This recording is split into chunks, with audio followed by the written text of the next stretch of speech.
মানুষ যখন আল্লাহকে পেয়ে যায়, হ্যাঁ, মানুষ যখন আল্লাহকে পেয়ে যায় তখন সে দুনিয়ার আসল বাস্তবতা বুঝতে পারে, দুনিয়া কি জিনিস।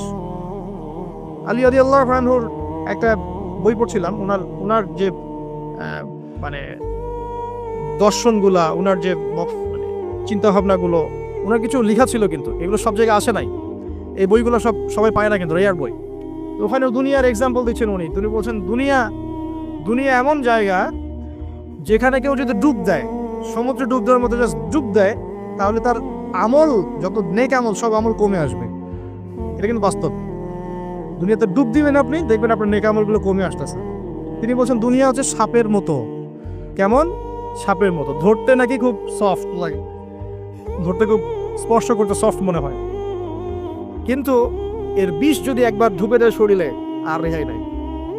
কথাগুলোর গভীরতা অনেক। এক জায়গায় লিখছেন উনি,